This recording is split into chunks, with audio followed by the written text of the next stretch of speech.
CPM അംഗത്വത്തിൽ നിന്നും സ്വയം ഒഴിവായ മുൻ ഡിവൈഎഫ്ഐ നേതാവ് മനു തോമസിന്റെ വെളിപ്പെടുത്തലുകൾ കണ്ണൂരിൽ പി ജയരാജനെ വെട്ടിലാക്കുകയാണ്. അണികൾക്കിടയിൽ പി ജെ എന്ന് ആവേശത്തോടെ വിളിക്കപ്പെടുന്ന നിസ്വാർത്ഥനും കമ്മ്യൂണിസ്റ്റ് മൂല്യങ്ങൾ കൊണ്ടു നടക്കുന്ന നേതാവെന്ന ഇമേജാണ് തകർന്നു വീഴുന്നത്. സ്വർണ്ണക്കടത്ത് കൊട്ടേഷൻ സംഘത്തിന്റെ സംരക്ഷകൻ പി ജയരാജനാണെന്നും അതിവിപുലമായ ബിസിനസ് ബന്ധങ്ങൾ പി ജയരാജനും മകനും കേരളത്തിലും ഗൾഫിലുമുണ്ടെന്ന അതിഗുരുതരമായ ആരോപണങ്ങളാണ് മനു തോമസ് മാധ്യമങ്ങൾക്ക് മുൻപിൽ ഉയർത്തിയത്. പി ജയരാജന്റെ തനിക്കെതിരെയുള്ള ഫേസ്ബുക്ക് പോസ്റ്റ് സ്വർണ്ണക്കടത്ത് കൊട്ടേഷൻ സംഘങ്ങൾക്കുള്ള കണ്ടന്റ് നൽകലാണെന്നായിരുന്നു മനുവിന്റെ ആരോപണം. ഇതോടെയാണ് ഇവർ തനിക്കെതിരെ കൊലവിളി മുഴക്കി ആഘോഷം ആരംഭിച്ചതെന്ന് വെളിപ്പെടുത്തൽ പാർട്ടിയെ ഗ്രസിച്ച പ്രതിസന്ധിയുടെ ആഴമാണ് വ്യക്തമാക്കുന്നത്. പി ജയരാജന്റെ മകൻ ജെയിൻ രാജാണ് സ്വർണം പൊട്ടിക്കലിന്റെ കോർഡിനേറ്റർ എന്ന് പച്ചയ്ക്ക് പറഞ്ഞതോടെ ഉന്നത നേതാവിലേക്കും സംശയത്തിന്റെ മുൾമുന നീളുകയാണ്.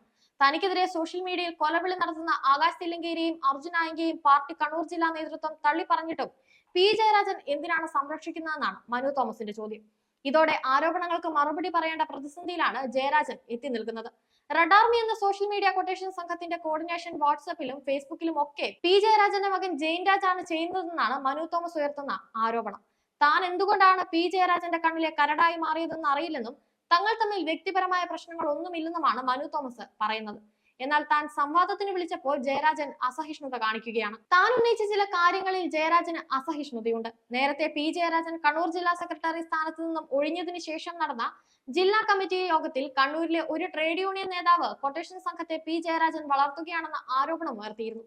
ഭസ്മാസുരന് വരം കൊടുത്തതുപോലെ അർജുൻ ആയങ്കിയും ആകാശ് തില്ലങ്കേരിയും ഒക്കെ പാർട്ടിയെ തിരിഞ്ഞു കൊത്തുകയാണെന്നായിരുന്നു ഇദ്ദേഹം ഉന്നയിച്ച ആരോപണം. ഇതേ തുടർന്ന് പി ജയരാജനുമായി വാക്പോരുണ്ടാവുകയും കയ്യാങ്കളിയിലേക്ക് എത്തുന്ന സാഹചര്യമുണ്ടായി.